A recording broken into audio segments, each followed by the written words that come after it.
Thank you so much for staying tuned to this channel. Welcome to another edition of Africa Discourse. I am Wilson Omasho. Today is all about the proposed protest. Some termed it peaceful protest, but others are saying don't even bother to come out, because right now in South Sudan, the government led by Salva Kiir is clamping down on people that really want to protest. The program was scheduled to hold today, but somewhere along the line, it's like because of the pressure, something else might just happen. As we're talking, a bishop in South Sudan has been arrested. The radio station closed down. Many activists arrested just to prevent this protest from happening. What is the protest all about?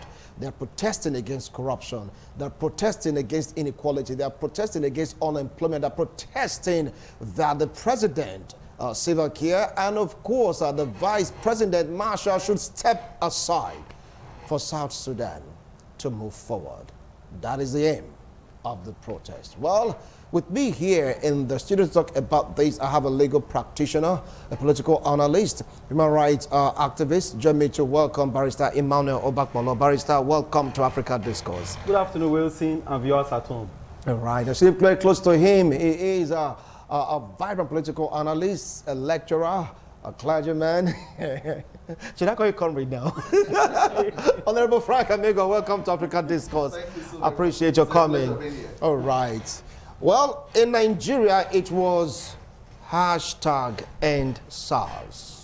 The protest came, and of course, we still have a committee set up to look at the grievances committed by the disbanded SARS, and of course, compensation being given to those people that are affected one way or the other. We are still waiting for the outcome of the committee that was set. And right now, when we go to Ghana, also similar things happen. In Ghana, they protested saying no to bad governance, Operation Save Ghana.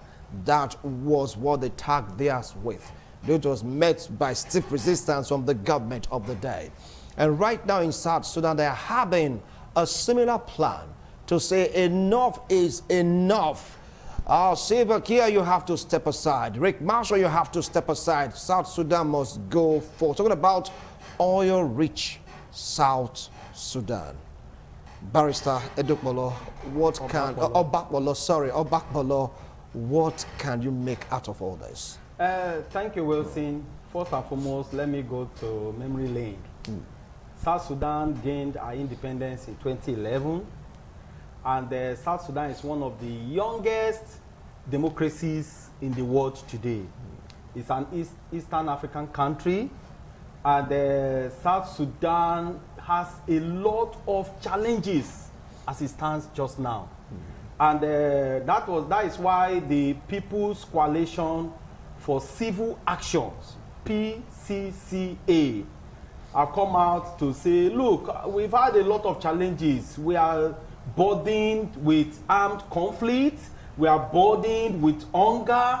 We are burdened with religious problems. We are burdened with nepotism and harsh governance. So the people are now saying, look, enough of all of this. They target enough of hunger, enough of armed conflict, enough of arrest, enough of problems, challenges in South Sudan.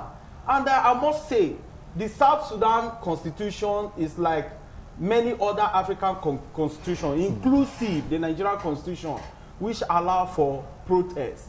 The protest is constitutional. And like in South Sudan just now, the government is saying that the people need to get approval, quotes and unquote now, approval before they can protest. The organization, the PCCA, is saying we have also sought for that approval, and the approval has been given.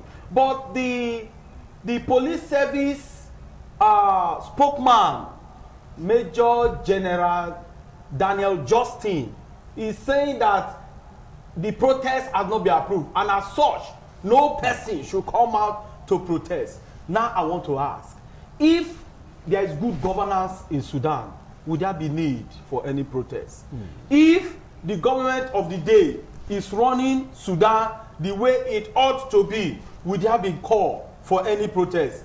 If life is meaningful in South Sudan as it is just now, will there be need for protest? You cannot see that those who rode on the back of well-meaning South Sudan people, they will get to power. Most African countries, Nigeria inclusive, when they get to power, they will not seize the power ultimately.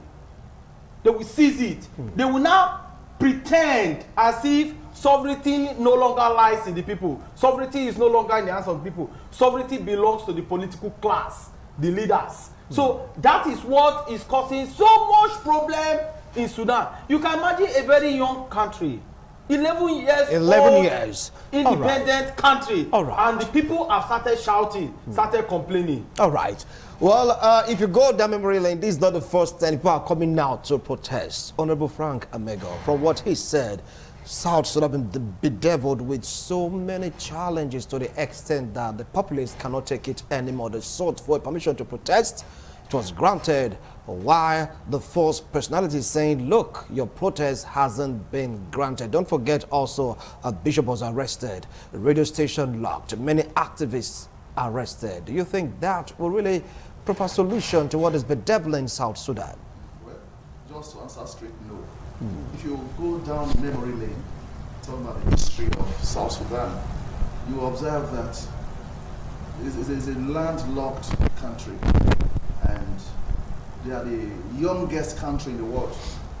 9th July 2011, that's when they had their independence from that common Sudan. And one would have expected, having had independence, the first thing is to come back home and do what is right.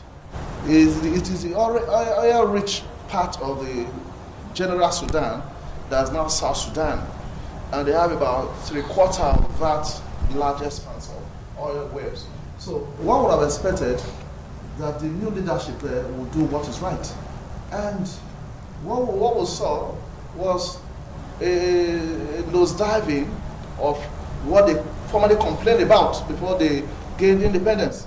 And that country is such that education there, when I saw the statistics, it's about 27% of the people that can even read and write. There are about 11.3 million in population. And along the line, the corruption level there is too high. If you check the CPI, the Corruption Perception Index, out of 180 countries that the Transparency International is covering, South Sudan is 179. 179? 179. And they scored 12% or so. That's what they scored, the 12% by rating. So by that, the leadership should have come back to the round table for discussion. And that war, the civil war that took place in about 5 years of independence, didn't really make sense to me, because you just got separated from Sudan, and you're not alone. Being alone, you are still fighting. And that civil war didn't last less than 5 years. And along the line, there were interventions. In 2018, September 2018, a peace accord was signed. In February 2020, they now set up a unity government, which was to manifest the peace accord that was signed. That was in February 2020. But in April 2020, the UN Security Council reported that there was going to likely be another challenge because of the slow implementation of the peace agreement, which this present leadership did not listen to. So that's why I'm not so surprised at seeing all of this. They have done a lot of extrajudicial killings. The killings they've done, I don't think they haven't done that in Nigeria.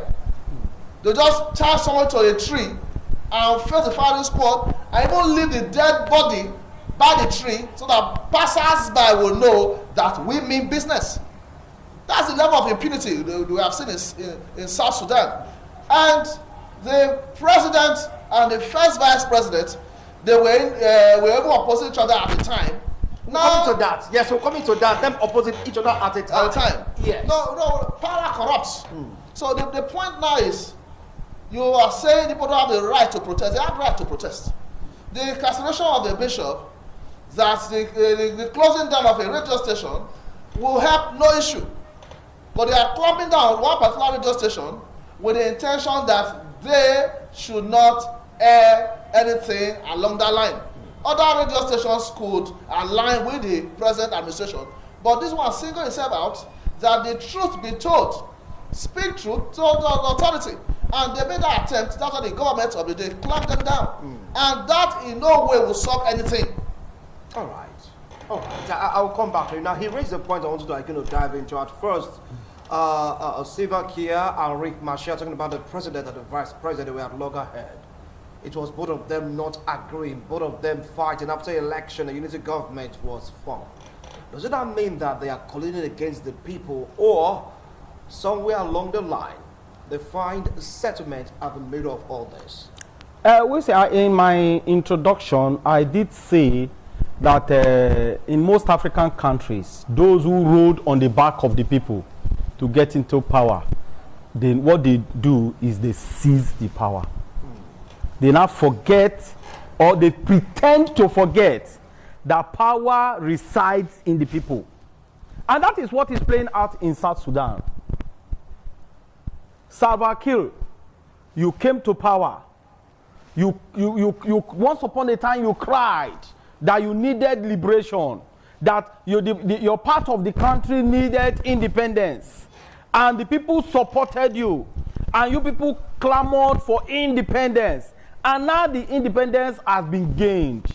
For goodness sake, that makes me to feel that most African leaders or most persons in Africa who vie for political offices in the first place don't even know what they want.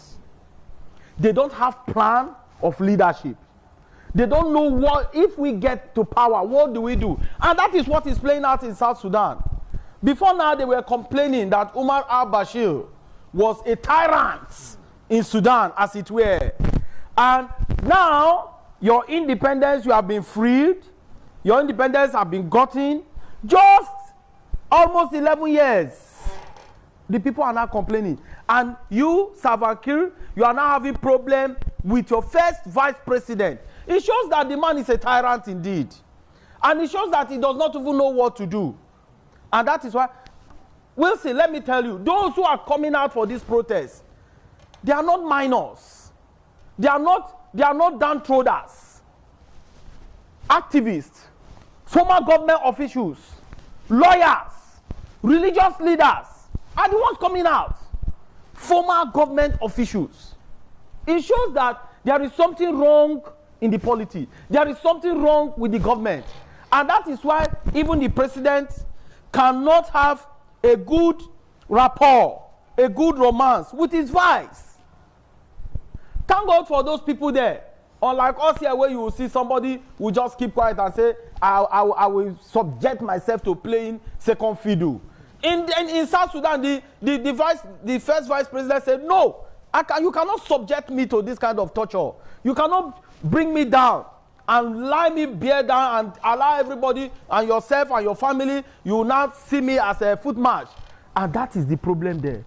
And most African countries, most African leaders, they don't have the skill for alternative dispute resolution. When you see problem coming, what do? Do you flex muscles? Do you show that, yes, I am on top of it? Power is transient. You can live there tomorrow. Instead of calling the people and say, okay, come, what do we do? Okay, suggest. Like in the case of South Sudan, they even now went, a lot of meetings were held after so much interventions from international communities, and they now came and formed what they called a unity government. But is the unity government working just now? Good question. Is unity government working right now? Because people are coming out to protest, talking about high-ranking personalities in the society coming out to say enough is enough. Can you liken this to what is happening in Sudan? Because once upon a time in Sudan, where Bashir was there as a president, lawyers, doctors, engineers, top profession, people that are, how will I put it now, occupying that position, they came out to say enough is enough.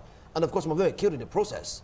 Can you compare and contrast? Is it the same that is happening, or they have the same mentality but different countries? Yes, in African Sudan leadership, I've been observing it for some years. Even in Nigeria, you were looking for independence. They gave you in October 1960. Less than 10 years, there was a civil war. So why were you looking for independence? Was independence so that you could fight and kill each other? Sudan was there as a nation. Some persons in the southern part said the northern was not treating them fairly, that they needed to be on their own. Now they are on their own. In less than 5 or so years, they started killing themselves. So they had an ulterior motive of leadership, not knowing the rubrics, what it would take to come about true representation of the intentions or the plans of the people. They just wanted the position. And as Vice has said now, if such a thing could happen in Nigeria, between the president and the vice president, Nigeria and the world would have been balanced. Yeah, because what we have in Nigeria, a lot of things are going on to a particular side. The vice president of Nigeria is saying another thing to another side. By that I mean, we are talking about insurgency. Then our vice president is talking about money, something, market money. They're not intended. So when there is a regulation, we should regulate each other. If that thing is happening in Nigeria, Nigeria would have been like this. So back to South Sudan, what they complained about should be a thing that they want to actualize. If, for instance, you say, I don't want my wife anymore, I want a divorce, and the wife is about leaving the home, and the husband now says, hope you cooked before you leave. You need to cook before leaving. So in other words, you don't actually want that divorce. You have a plan that is not materializing because of the presence of your wife. So South Sudan wanted to just leave. They believed that a large portion of the oil was in their part, the southern part. So they were not thinking beyond the crude oil. They were just looking at crude oil, what crude oil will do all this and that. There are a lot of things were not in place. As I also said in my opening remarks, that 27% of the South Sudan people can only read and write, 27%. And the currency is a bit okay. It's 3 times higher than of Naira.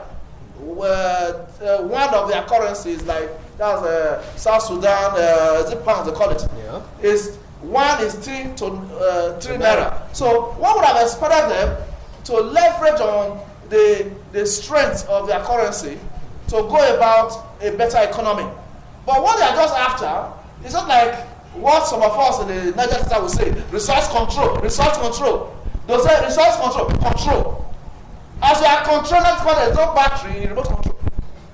So you have to go back to the manual part of it. So if South Sudan had realized that we needed control because there's oil boom, which is not enough. You are claiming that you have enough food. I want to be in charge of my own food. They gave you a food to be in charge of. Now discover that you don't have a cooking gas, cooking utensils you don't have. You can't eat the raw food like that. So there is need for collaboration. If it's possible, South Sudan should go back to Sudan so that they have a better country. Don't forget that Sudan, so they have their own share of problems. But when we're under Sudan, they live a better life than they are living now. All right, I'll come back to you on that. Now he talked about South Sudan joining Sudan to become one nation so that they know how to tackle all these problems of that. Well, like I said, this is a conspiracy between the ruling party, the president, and of course the government officials against the populace. Would you want to agree with this school of thought? Like I did say, we're seeing most African leaders who vie for political office or offices, as the case may be, don't even have plan. And that is what is playing out in Sudan. It's not that, occupying the reins of governments, taking political power, is not all that you need as a leader. First, what do you have upstairs that you can give to the people? Do they sit down in agreement to pencil out what they feel that the people want and what they themselves feel that they want to give to the people? It is clear that they don't do that. They only just struggle for political office, struggle to gain political power, struggle to be at the ends of affairs. Then when they get there, they now sit, relax. Leadership position is not a position to go and relax. It's a position for commitment. It's a position for hard working. It's a position for dedication. Our leaders should know that. And that is what is affecting South Sudan just now. Most of them don't even know. And when they just see themselves there, they will not feel like Alice in Wonderland. It's like a dream for them. So we can be in this position. And before you know, they will forget what the reason why they are there. And that is why you see that with all the cry, with all the shoutings, with all the troubles, with all the pains that they took to ensure that South Sudan gained her independence, and now that she has gained her independence, the leadership is failing. Because there is no synergy between the leadership now and the people. There is a strong dichotomy between the leadership and the people. And now that is why the people are crying, you forgot that you were with us. We fought this battle together. Now we have achieved this. Why are you so far from us? Please come down the ladder and meet us. And the leadership is saying, no, we cannot come down the ladder. Instead, they begin to arrest. 7 persons, prominent persons have been arrested. 7, including the bishop. But the government is denying that nobody has been arrested. And the question the People Coalition for Civil Actions are asking is, where are these people? You went to their various houses to arrest them even before the protest, because you allege that they are the ones who are behind the protest. The protests have not even taken place. You have started arresting people. That is abuse of power. And that is the problem with most African leaders. Most African leaders abuse power. That military mentality is still there. That war they fought, that blood of war is still speaking loudly through them. And that is why you see, they cannot be civil. They cannot come down and say, no, this is democracy. Democracy, government of the people for the people. But they are not saying democracy for them. Democracy is a government for a few. And that's why the remainder of the people will say, no, we will not accept this. And that is what is playing that. If the president, Salva Kiir, is not careful, what happened in the larger Sudan may happen with South Sudan. All right, we'll come back to that point. But right, what I'm saying that you giving these people independence was like a huge mistake. Do you agree with that school of thought? Because ever since independence, we want trouble or the other, one fight or the other. If Salva Kiir is not at the throat of, Marshall, it's going to be Marshall at the throat of Salva Kiir. And right now, it's both of them versus the people. Is it a huge mistake?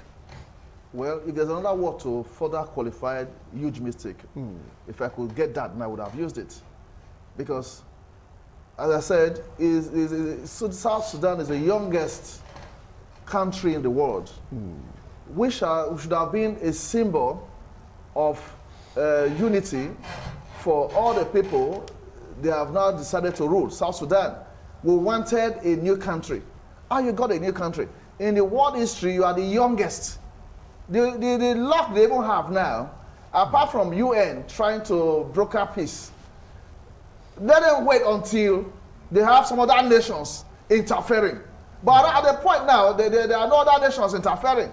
It's only UN that is trying to allow them go back to the peace agreements they had in 2018. And they noticed that till last year, 2020, nothing was done. It was a slow implementation. So it's a mistake. If they were alive, they should go back to the original Sudan and learn again.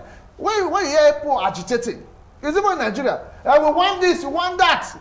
They will give you, you can't do anything about it. You create more problems yourself. It's not like a madman with a loaded gun. He has 2 options. Either he shoots the next person by him or he shoots himself. Because we don't know the direction. So now you wanted a country.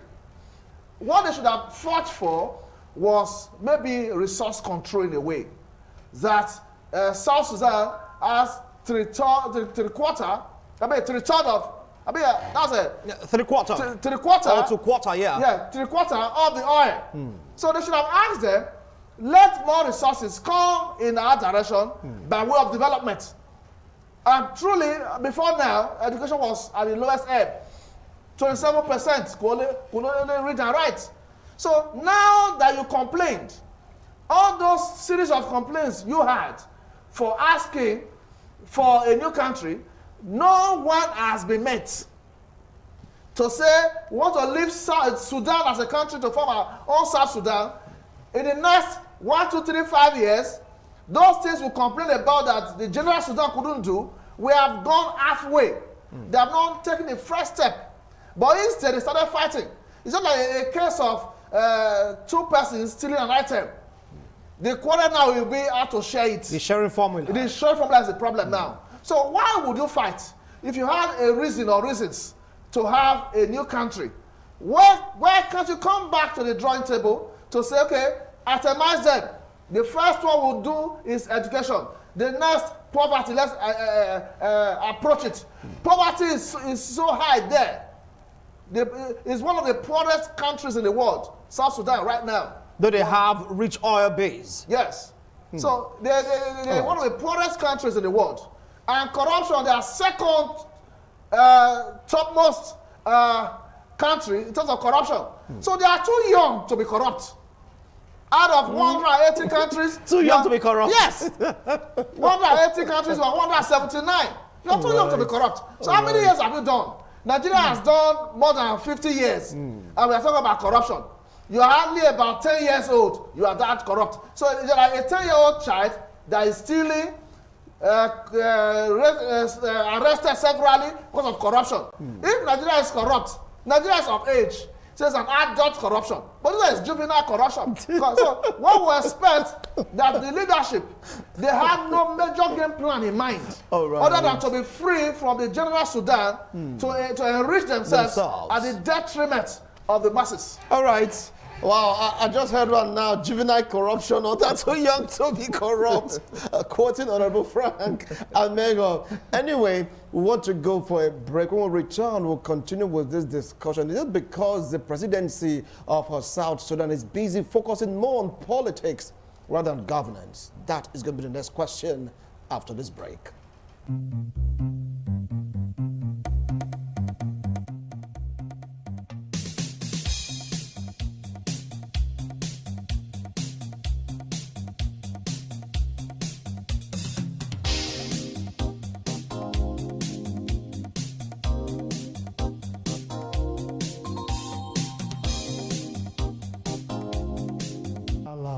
Yes, it's a live studio. You can see us chatting about issues, of course, events shaping our country. Okay, if you just joined us, this is Africa Discourse. We're taking a look at the proposed protest by South Sudan, and we're taking a look at also the political implications of all these protests. Don't forget that right now in South Sudan, a clergyman was arrested, detained. Talking about the bishop, a radio station also was shut down, to prevent these same protests. And some activists have been arrested. Their whereabouts unknown. People have been asking questions. Where are these persons?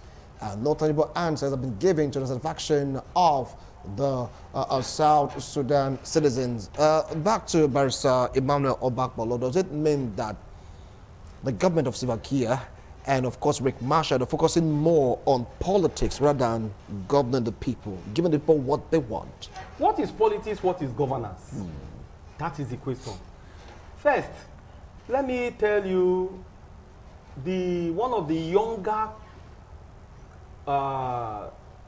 independent country to South Sudan is Bosnia-Herzegovina. You have other countries like Uzbekistan, Kazakhstan, that came out from the United USSR, so to speak. Do they have this kind of problem? So, majorly, this problem is an African thing. Most African political leader, inclusive religious leader, inclusive traditional leaders feel that once they are satisfied, every other person is satisfied. And that is the problem we have today.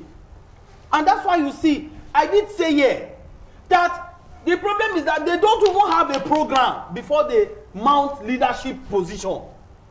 We see, leadership is not a utopian thing. It's not by imagination. It's something, what do I have in my head? What do these people want? How do I go about this governance? How do I go about playing this politics? If you not separate politics from governance, how do you get to government? You cannot. The two go together. The politics you play is for you to capture the reins of power. And the reins of power is to use it for what? For governance. So now, most of them when they get there, they'll be thinking of how to violate laws. Abuse of power, extreme abuse of power. And that is why you see most African leaders don't do well. A 10-year-old child is now telling the father, Father, if I had known, a 10-year-old child, sorry, who left the home like the prodigal son, is now telling the father, Father, please, can I come back home to be with you? That is unreasonable. And that is why you see, because there is no program, because they don't even know what they themselves ought to do as leaders, the people will not begin to point at it to them. You came to power by mere providence. Now, what you cried once upon a time against the larger Sudan, oh, hunger, poverty, are you getting me? Yes. Misrule. Now is the same thing you are giving to your own people. Can you imagine in a country like South Sudan, only 27% can read and write? That is a shame. What is the government doing? The educational program, do they have any? The poverty alleviation program, do they have any? They just find themselves, they stumble into power and they cannot get relief from that stumbling. They remain there and begin to dream because they now have a lot of teacups around them. They can drink tea in the night, they can drink tea in the morning, they can take a cup of tea even when there is AC, even when there is sun, very scorching sun, they can take a cup of coffee. Like the man who wrote Oswald Michali, Building the Nation.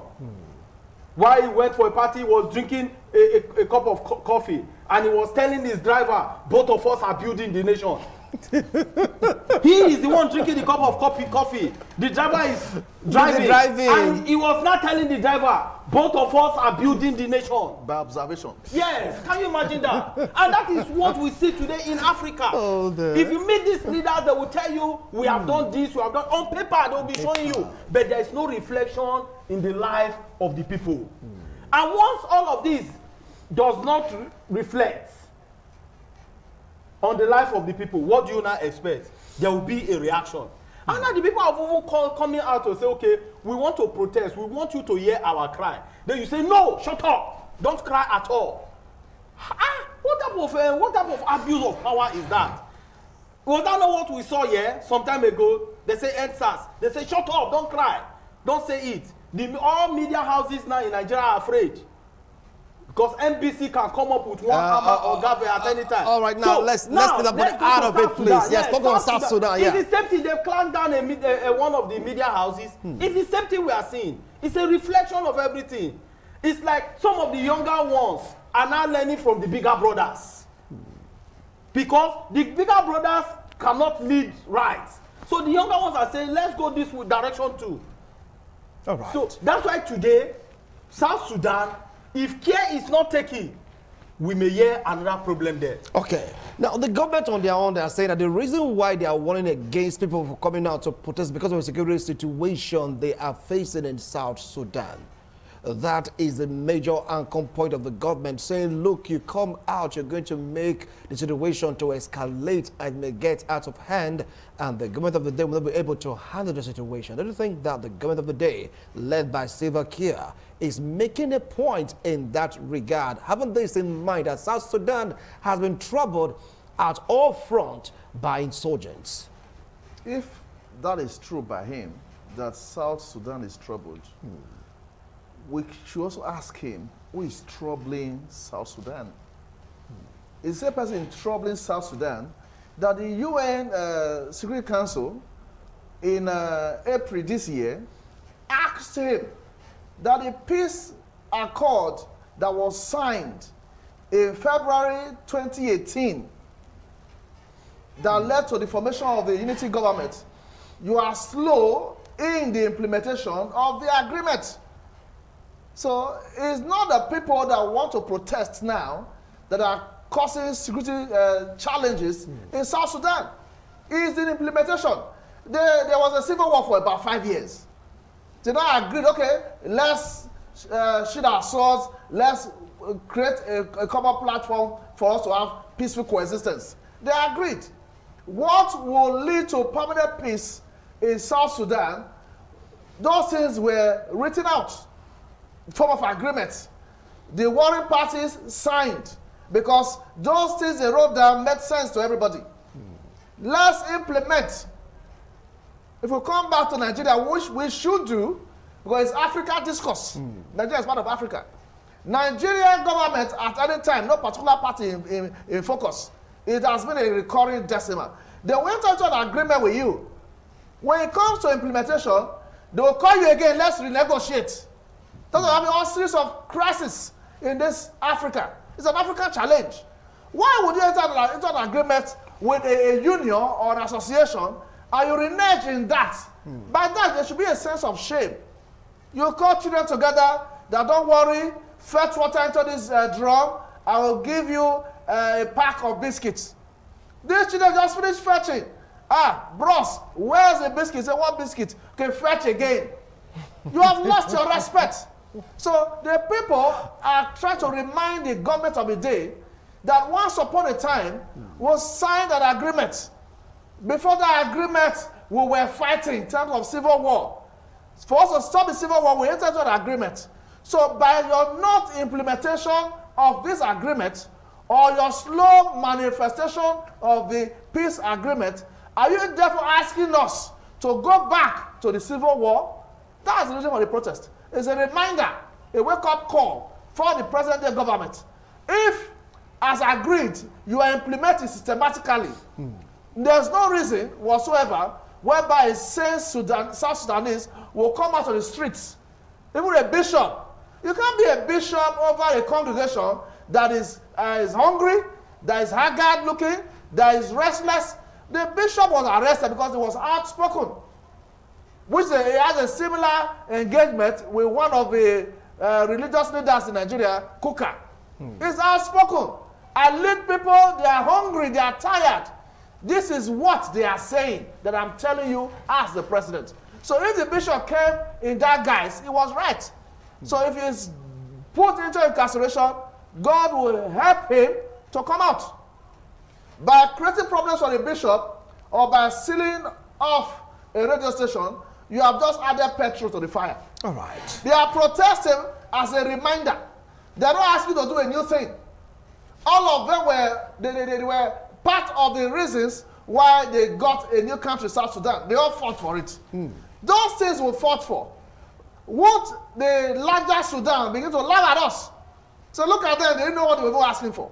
They were better off in Egypt than they are way out of Egypt, so to speak, religiously. So at this point, the president should think rightly now to do what is needful. All right. If that is done, there will be no protest. All right. Now, the presidency, on the other hand, of South Sudan, the religious leaders in a particular issue say you are the one fueling this. You just cannot put your members in check. Coupled with the security situation affected in South Sudan, you are like heaping fire into an already tense situation. Hence, according to a report allegedly, so to speak, the bishop was incarcerated. I don't think they have a point in all of this. At least watch your members, tell them that everything will be okay. Tell them that things are just normal. We're passing through difficult times now. We'll get through it. Rather than saying, go out to the streets and protest, saying you will not agree to this situation. I don't think it would be a peaceful way of resolving this kind of, conflict in South Sudan. If the approach of the government is okay, there will be no need for us to be here. The reason why we are here now discussing South Sudan is because what the government is doing is not okay. Okay, if the bishop and other persons, the activists, the lawyers, the doctors, the other people, traditionalists, they are saying, this was not our agreement. For goodness sake, don't the people have right to ask the government questions if the government is going out of what they agreed upon some time ago? I think the people do. And so what the government needs to do is to listen to the people. What do they have to say? What are they saying? Like he said, it's a reminder. The protest is not to overthrow the government. The protest is not to tell the government to leave. No, the protest is that, look, what we agreed upon. For the government to be saying that, the South Sudan is facing a lot of challenges and that there is a lot of problem in South Sudan. So the protest will compound the problem. Who caused the problem? The insurgency that they are experiencing, the war, the problem they are experiencing. What has the government done to curb the problem? Now today, you see most African leaders will come and tell you, most African leaders promote insurgency. They not see insurgency as excuse for misrule. They will tell you insurgency, they will tell you this one, they will tell you COVID-19. COVID-19 is not an excuse. Everything in Africa is an excuse for political leaders. No!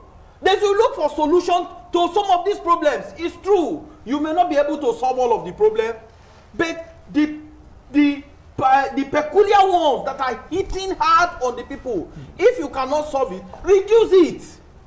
And your name may be on the sound of time. But most African leaders forget, when they get to power, they just forget that, no, we don't need our names to be on the sound of time. We do not need that. What we need to do, seize this power and use it hard on the people. Like in the Bible days, where when Solomon died, and Jehoshaphat, Rehoboam, and the other man, when the elders came to meet him and said, please, your father dealt with us with a whip, reduce our body. He said, okay, they should go. He called the youth, and the youth told him, they said, when they come next time, tell them that my father dealt with you with a whip. I am going to use the sting of a scorpion to deal with you. And that is the position now. Once upon a time in the bigger Sudan, they were crying, we need independence, we need independence. Now that independence has been achieved, the problem is still hitting on them hard. And that is the reason why the people are saying, no, we want to protest. We want to remind the government. We want to bring it to the face of the government. We want to tell the government that we had an agreement. So they should implement that agreement. If they knew that the agreement would be difficult to implement, as they are giving themselves excuses now, why did they allow the fight for self-independence? Good question. Why do they allow the fight for self-independence? Talking about vying and struggling and fighting right amount of leaders to be independent of the Sudan enclave to form their own country, South Sudan. Honorable Frank, do you see this problem escalating to the extent that people may revolt against the government of the day if time is not taken? Yes, I don't want to sound prophetic. I want to sound like a realist in the sense that what is happening now is going to escalate. Because instead of the government of the day to listen to his own people, you are clamping down on some personalities that you think are behind this protest. Nobody is behind the protest. It's a protest I would refer to a protest of reflex action. It's by reflex or by default now in English. So now you don't want a thing to escalate. You call the warring parties.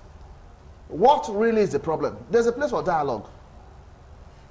If they don't told you that we want to protest because we don't want you dethroned from that position, then you know what to do.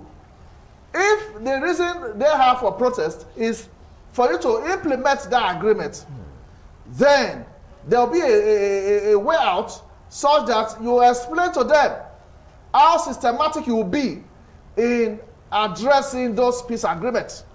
Because it's the non-implementation or the slow implementation as UN Security Council observed. For UN to have observed that. So is it UN that is backing up the protesters? It's not UN. UN has said last year in September, no sorry, in April, that you are slow in the implementation.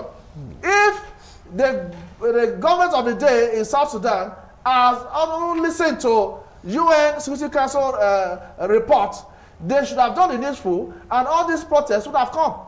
So now, what we're going to see happening now, it will escalate in an exponential way, in the sense that the original Sudan, the larger Sudan, will now begin to be on the side of the protesters.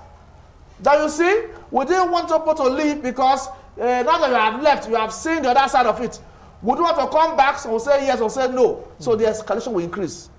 So I see it escalating because the move made by the president now is not in any way going to reduce the reason or reasons for the protest, because they don't want to listen to them.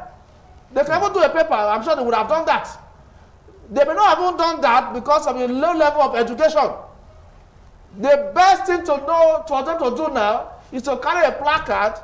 If you won't check closely, you might even discover some taken upside down because the education level is low. But they are protesting. They are protesting. They believe that the way out is protest. All right. Whether it's upside down, inside out, placards are being carried. Because one way to deal with some persons, as this government of the day is doing in South Sudan, is to make them not be educated. All right. Because education will lead to liberation. People will speak out. If at 27% education or literacy, they could do this. What if it was 50% education?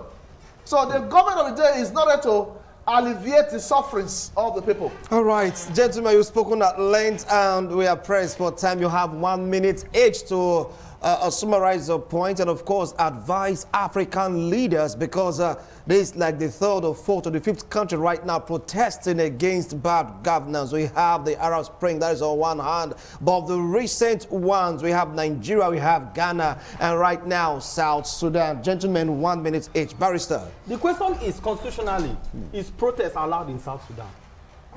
I went through the constitution of South Sudan. It's allowed, just like every other African country, like our own here too.